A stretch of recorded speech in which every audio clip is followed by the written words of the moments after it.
We thought we'd found salvation.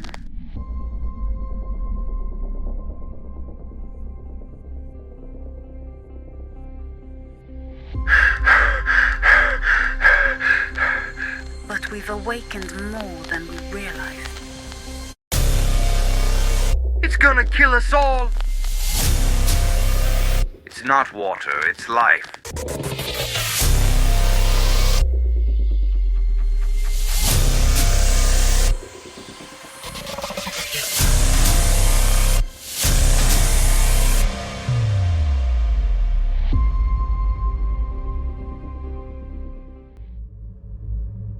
The roar of the drill echoed through the vast, barren landscape of Hydros 4, a sound so constant it had become background noise for the crew stationed there. The planet was a desert of silvery dust, with no wind, no atmosphere to carry scents or sounds beyond the heavy machinery that had transformed it into a lifeline for Earth. Overhead, a pale star cast a dim, bluish light, illuminating the sprawling network of pipelines that snaked across the surface like veins feeding a giant, lifeless beast. Dr. Kael Lorn wiped a thin layer of metallic grit from the visor of his environmental suit.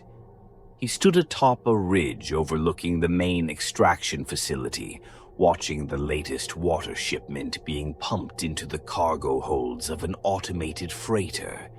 The sight, once awe-inspiring, now filled him with an unnameable dread. Every day, 321 million gallons of pristine water flowed from Hydros 4 to Earth. It was salvation, or so the corporate ads had claimed. Yet Kael couldn't shake the feeling that salvation always came at a cost. "Dr. Lorn, we've got an anomaly," came a voice crackling over his comlink. It was Carver, a technician who had been monitoring the filtration systems. His tone was tight, uneasy. "Water purity scan flagged something organic." Kael frowned, his heart skipping a beat. "Organic? As in biological material?" "Yeah. Not bacterial, though. It's something else. Sending the data now." Kael glanced at his wrist-mounted interface as Carver's report streamed in. The readings were strange, spike patterns in the water's molecular structure that didn't match any known contaminants. His mind raced through possibilities: residue from ancient life forms, chemical interactions in the aquifers, or, his least favorite option, something alive. "Is this from today's shipment?" Kael asked, already heading toward the laboratory dome. "Affirmative," Carver replied. "It's from Sector 17. Sector 17. The deepest drill site on Hydros 4, a place so far below the surface that the heat alone made operations borderline unsafe. Kael had approved the expansion into that region despite reservations, pressured by TerraFlow Industries' relentless demands for greater output. Now, as unease settled over him like the dust coating his suit, he wondered if he'd made a mistake. The lab was a sterile bubble of white and chrome, a stark contrast to the dusty wasteland outside. Kael pulled off his helmet and activated the holographic interface, bringing up the water sample's molecular breakdown. The results confirmed Carver's report. Strands of organic compounds were suspended in the water, but they weren't simple. They were intricate, almost unnaturally so. He enlarged the visualization, staring at the shimmering structure with a growing sense of alarm. "This doesn't belong here," he muttered to himself. Kael's assistant, Mara, entered the lab, her boots clanging softly on the steel floor. Another anomaly? She asked, glancing at the data. Not just an anomaly, Kael said. Look at the complexity of these structures. This isn't random contamination, it's organized. Organized? Mara arched a brow. Are you saying it's alive? I don't know, but if it is, it's like nothing we've ever seen, and it's in the water we're sending to Earth. Mara's face paled. You're saying this could be contaminating Earth's water supply? Kael hesitated.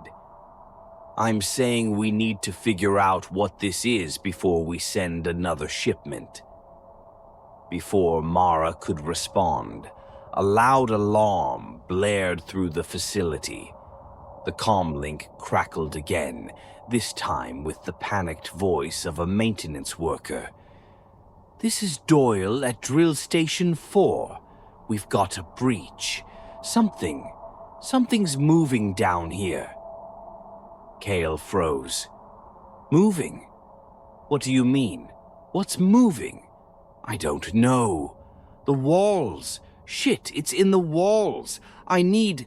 The transmission cut off with a burst of static. Kael and Mara exchanged a horrified glance before sprinting toward the command center. The facility's central hub was alive with activity, technicians shouting over one another as monitors displayed chaotic footage from Drill Station 4. The feed flickered with interference, but Kael caught glimpses of something he couldn't explain. Shadows rippling through the metal walls, shapes that seemed to blur and shift as if they weren't fully solid. Shut down the drills in Sector 17, Kael ordered. Now. Rysor, the corporate overseer stationed on Hydros 4, stepped into the room, his sharp suit and calm demeanor a stark contrast to the chaos. We're not shutting anything down, Doctor. Lorn, he said, his voice cold and clipped. Terraflow's shareholders won't tolerate a production halt. Kael rounded on him, his anger boiling over. We've got a potential contamination and a crew member in danger. You can't just... I can, and I will, Rysor interrupted. Earth's survival depends on this operation. One worker is a regrettable loss, but it's an acceptable one. Get back to your research, Dr. Lorn. That's where your expertise is needed.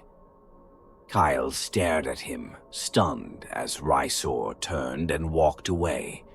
Around him, the technicians resumed their work, their expressions grim but resigned. No one would dare challenge Terraflow's authority. Back in the lab, Kael sat in silence, staring at the molecular structures on the holographic display. Something deep in the aquifers was stirring, something ancient and vast, and he was certain it wasn't finished with them yet. For the first time since he'd arrived on Hydros 4, Kael felt the distinct chill of fear. The planet's silence, once comforting, now seemed oppressive, as if it were holding its breath, waiting for something to wake. The narrow corridors of Drill Station 4 were unnaturally quiet, save for the faint hum of the facility's life support systems. The usual thrum of machinery had been silenced after Kael insisted on shutting down operations in Sector 17, ignoring Rysor's orders in the process. Now, with only Mara and 2 maintenance technicians, Greaves and Harlow, accompanying him, Kael descended deeper into the labyrinthine tunnels beneath Hydros 4's surface. The elevator rattled as it carried them down, the dim lights flickering intermittently. The faint scent of ozone and machine oil hung in the air, mingling with something else, an organic musk that felt out of place in the sterile environment. Kael checked his scanner for the 100th time, its readouts displaying abnormal heat signatures emanating from the aquifer chambers below. Whatever Doyle had encountered was down there, waiting. "I still don't understand why we're doing this," Greaves muttered, gripping the shoulder strap of his harness. "If Doyle's dead, what are we supposed to do? Drag his body back to the surface?" "Don't talk like that," Harlow snapped, her voice sharp with nerves. "We don't know what happened yet." "We're here to find answers," Kael said, his voice steady but grim. "If this is a contamination issue, we need to understand the source, and if there's any chance Doyle's alive, we'll bring him back." Greaves shook his head but said nothing further. The elevator lurched to a stop, its doors sliding open to reveal a tunnel bathed in the sickly green glow of emergency lights. The air was heavier here, carrying a faint moisture that clung to Kael's skin despite the filtration system in his suit. Water dripped rhythmically from the ceiling, pooling in shallow puddles that reflected the distorted glow of the lights. As they moved deeper into the tunnel, the sense of wrongness grew. The walls, once smooth and metallic, were now veined with strange, glistening patterns. At first, Kael thought it was corrosion or residue from the aquifer's minerals. But as he traced a hand over the surface, he realized the veins pulsed faintly, as if alive. "This wasn't here before," Mara whispered, her eyes wide. "No, it wasn't," Kael replied. "Keep moving. Stay together." The group pressed on, their footsteps echoing unnervingly in the enclosed space. The further they went, the more the environment seemed to change. The pulsing veins grew thicker, spreading across the walls and ceiling like a cancerous growth. The air became warmer, almost humid, carrying a faint metallic tang that clung to the back of Kael's throat. "Contact ahead," Harlow said suddenly, pointing her flashlight into the darkness. A figure lay slumped against the wall, motionless. It was Doyle. Kael rushed forward, kneeling beside the man. Doyle's suit was intact, but his helmet was missing, his face pale and drenched in sweat. His eyes were open, staring blankly at the ceiling, and his lips moved soundlessly, as if trying to speak. "Doyle," Kael shook him gently. "Can you hear me?" Doyle's gaze shifted slowly to meet Kael's, his pupils unnaturally dilated.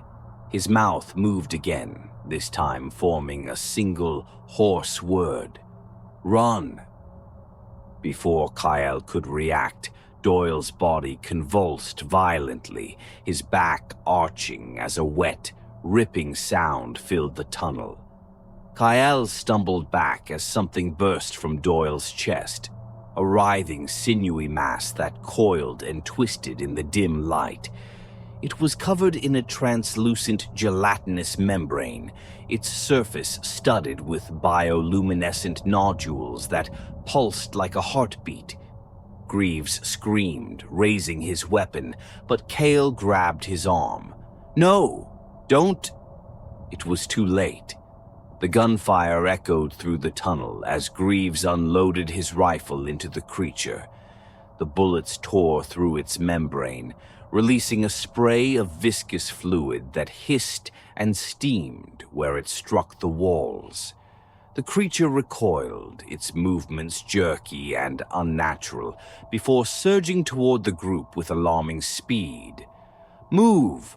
Kael shouted, pulling Mara to her feet as the creature closed the distance. Greaves and Harlow fired wildly, their shots ricocheting off the walls as they retreated. The creature lunged at Greaves, its tendrils wrapping around his torso and lifting him off the ground. He screamed as the tendrils pierced his suit, his body convulsing as they burrowed into his flesh. Kael grabbed Mara's arm and ran, the sound of Greaves' screams following them as they plunged deeper into the tunnel. Harlow was close behind, her breathing ragged and panicked. The tunnel opened into a massive cavern, its walls lined with the same pulsing veins. Stalactites hung from the ceiling like jagged teeth, dripping with the same viscous fluid that coated the creature. Kyle skidded to a halt, his eyes widening as he took in the sight before him. The cavern floor was covered in a writhing mass of tendrils, all converging toward a central structure that pulsed with a sickly green light. It was massive, its shape vaguely resembling a heart, and it throbbed in time with the veins along the walls. "This is it," Kael said, his voice barely a whisper. "The source." Harlow doubled over, vomiting into her helmet. "We have to get out of here," she choked out. "We can't—" A low, resonant hum filled the cavern, cutting her off. The tendrils on the floor began to writhe more violently, surging toward the group. Kael grabbed Mara's arm again, his voice urgent. "Run! Now!" They sprinted toward the far end of the cavern, the ground beneath them shifting as if alive. The tendrils lashed out, narrowly missing them as they scrambled into another tunnel. The hum grew louder, vibrating through Kyle's bones as they fled, their flashlights cutting through the oppressive darkness. Behind them, the creature let out a guttural, inhuman screech that echoed through the tunnels, a sound that would haunt Kyle long after this day. Kael leaned against the console in the command center, sweat trickling down his face despite the cool, recycled air. His chest ached with every breath, his mind reeling from the horrors he had just witnessed. Mara sat slumped in a chair beside him, her trembling hands wrapped tightly around a half-empty water flask. Harlow was gone. The tendrils had dragged her into the mass before they escaped, her screams abruptly silenced by the grotesque entity that writhed in the caverns below. The command center bustled with controlled chaos. Technicians monitored the feeds, though several screens displayed only static, the result of the system malfunctions caused by the creature's invasion. Red warning lights pulsed rhythmically, casting long shadows that flickered across the room like the beating of a monstrous heart. Kael's report had been sent, and now they were waiting. For reinforcements, for orders, for some kind of response that might save them from whatever nightmare had awakened beneath the surface. The sound of the door sliding open drew Kyle's attention. Dane Rysor strode in, his presence commanding the room with an air of icy confidence. His pressed suit and calculated expression seemed grotesquely out of place amidst the disarray. "What the hell is going on, Doctor?" "Lorn," Rysor demanded, his voice sharp and accusatory. Kael straightened, his anger flaring. "I sent you my report. There's a living organism beneath Sector 17. It's hostile, intelligent, and tied directly to the aquifers. The water we've been extracting is part of its biology." Rysor raised an eyebrow, his lips curling into a tight, humorless smile. "And you're basing this on what? Some blurred camera feeds and your unverified theories?" "On the fact that it killed 2 of my team," Kyle snapped. "You've seen the contamination reports, the organic structures in the water, the mutations we've documented. They're all connected to this thing." Rysor crossed his arms, his expression unyielding. What I've seen is evidence of operational sabotage and fear-mongering. You don't understand the pressure we're under. Earth is relying on us. Billions of lives depend on this operation continuing without interruption. Kael clenched his fists, his voice shaking with frustration. And if this organism spreads to Earth, what then? You've already sent contaminated water back. It's only a matter of time before... Enough, Rysor interrupted, his tone cold. You're a scientist, not a policymaker. Your job is to provide solutions, not create hysteria. Kael's shoulders slumped as he stared at the man in disbelief. You knew, didn't you? He asked quietly. You knew there was something down there. Rysor didn't answer immediately. His silence was damning. Finally, he stepped closer, lowering his voice so only Kael could hear. We suspected there might be residual life forms. Hydros 4 was too rich in resources to be entirely lifeless, but whatever exists there, it's insignificant compared to what's at stake. Humanity needs that water. Even if it kills us, Kael hissed. Rysor's eyes hardened. That's a risk I'm willing to take. Kael's stomach churned, his mind racing. He had seen the way the organism moved, the way it seemed to react to their presence. It wasn't some mindless predator. It was deliberate, calculating, and he suspected it wouldn't stop with defending its territory. If Rysor's gamble continued, Earth wouldn't just be contaminated, it would be consumed. Before Kael could respond, an alert blared through the command center, drawing everyone's attention to the central display. The live feed from Drill Station 4 flickered back to life, showing a scene of chaos. Tendrils snaked through the corridors, their movements almost hypnotic in their fluidity. Workers were running, their screams audible through the crackling audio. One by one, the tendrils caught them, piercing their bodies and dragging them toward the cavern. Kael turned to Rysor, his voice filled with urgency. You see that? It's not insignificant. It's spreading.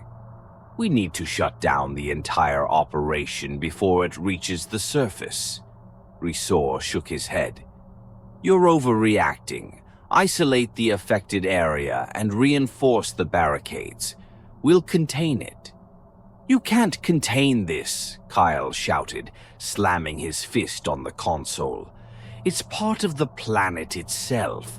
As long as you keep drawing water, you're feeding it. You're giving it a path to grow. Rysor opened his mouth to argue, but another alert cut him off. This time, it wasn't from the facility. It was from Earth. The screen switched to a broadcast from Terraflow's headquarters, showing a hastily assembled press conference. The company's spokesperson was pale, her voice trembling as she addressed the global audience. Reports of strange mutations were emerging across the planet, plants with warped structures, animals displaying unnatural growths, and, most disturbingly, human infants born with deformities, resembling the organic structures Kael had seen in the water. Kael turned to Rysor, his expression grim. It's already started. For the first time, Rysor faltered. The calculated mask slipped, revealing a flicker of doubt, of fear. But it lasted only a moment. He straightened, regaining his composure. This changes nothing, he said. We'll handle the PR fallout. The scientists on Earth will find a solution. Your job is to stabilize the situation here.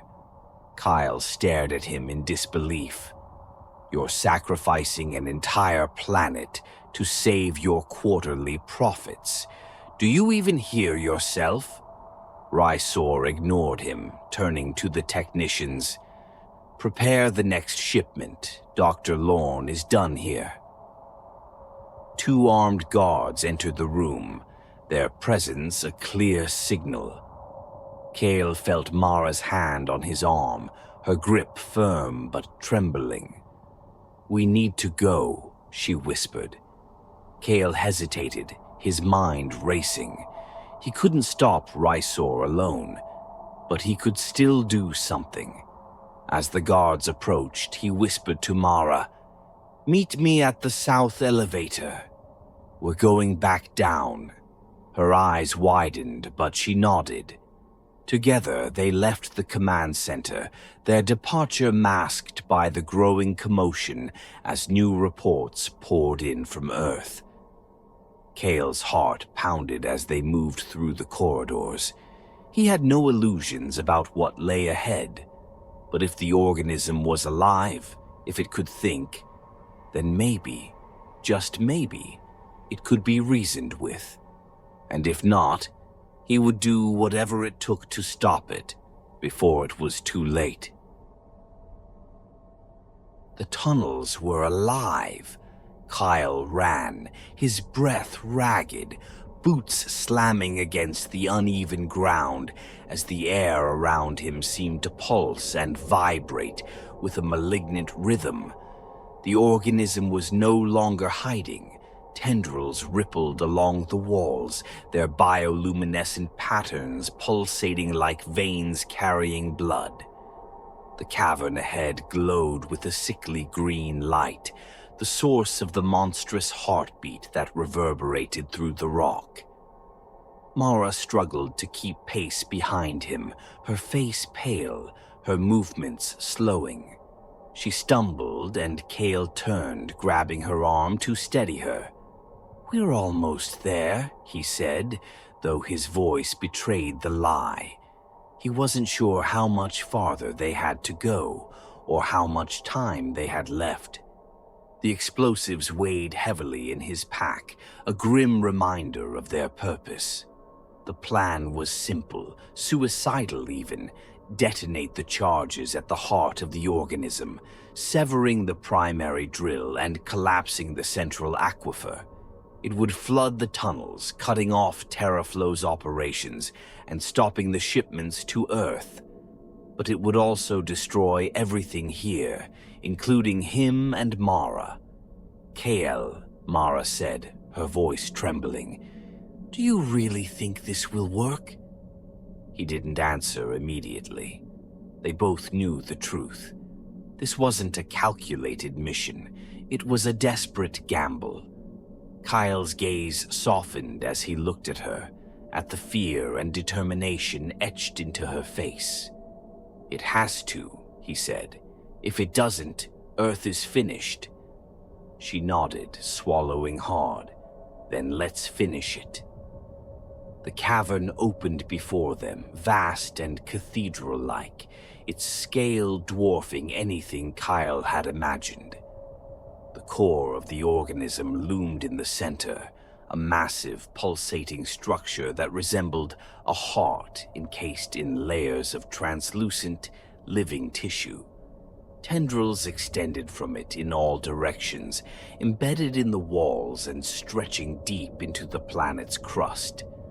The air was humid and thick with the scent of decay and iron, and Kael felt his stomach churn. The organism wasn't just alive, it was watching them. The tendrils moved with intent, curling and unfurling as if testing the air. Patterns of light rippled across its surface, erratic yet strangely hypnotic, like a language he couldn't quite comprehend. He stepped forward cautiously, the weight of the explosives pressing against his back. A sudden ripple of motion made him freeze.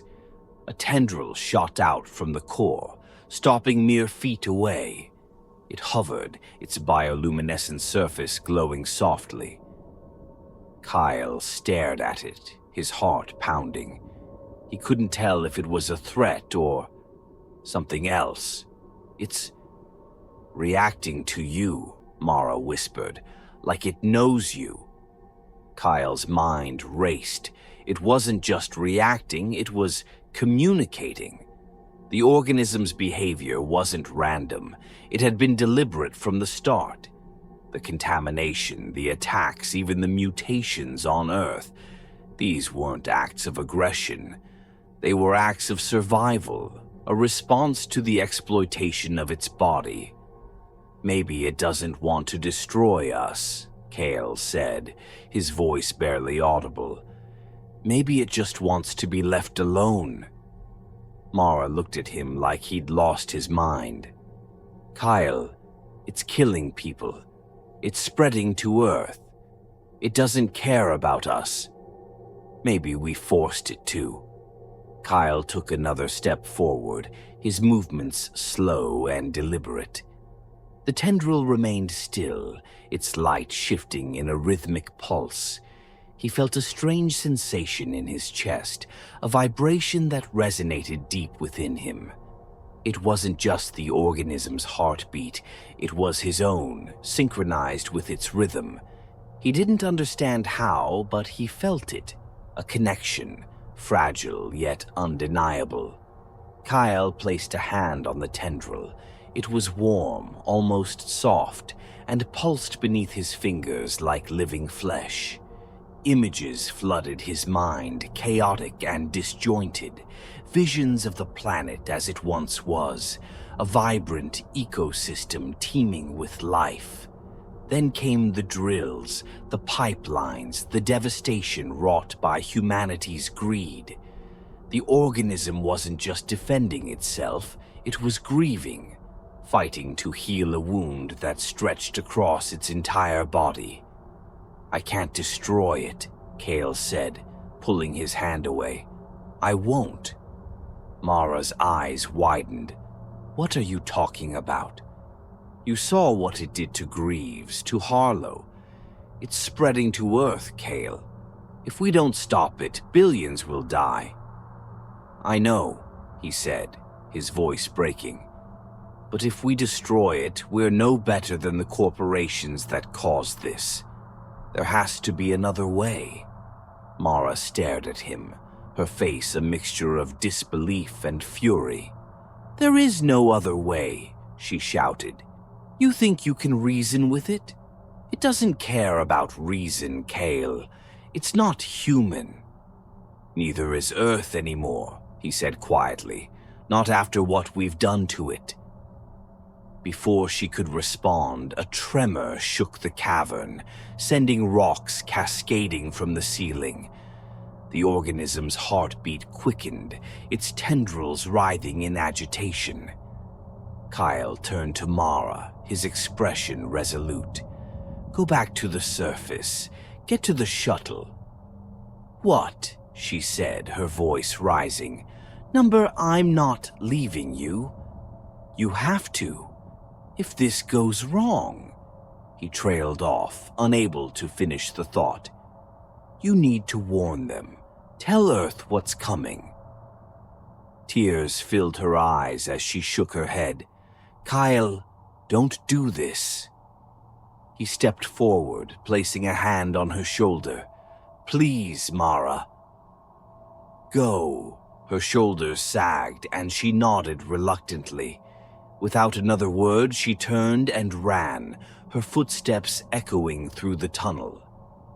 Kael watched her go, his heart aching, before turning back to the core. The organism's light grew brighter, almost blinding. Kael felt the vibrations intensify, resonating through his body like a symphony. He closed his eyes, taking a deep breath. The connection was stronger now, the visions clearer. He saw the devastation on Earth, the poisoned oceans and dying forests, and he saw what would come if the organism reached its full potential, a merging not of destruction, but of transformation. He understood now. It wasn't trying to destroy humanity. It was trying to make humanity part of it. Kael reached for the detonator, his hands shaking. He had one choice left: sacrifice himself to sever the connection and stop the organism, or allow it to continue, to force humanity to face the consequences of its greed and adapt to a new existence. The core pulsed, its light enveloping him as he made his decision. Far above, Mara stood at the mouth of the tunnel, staring at the distant glow as it flared brightly, then faded. The ground shook violently, and then there was silence. Kael was gone.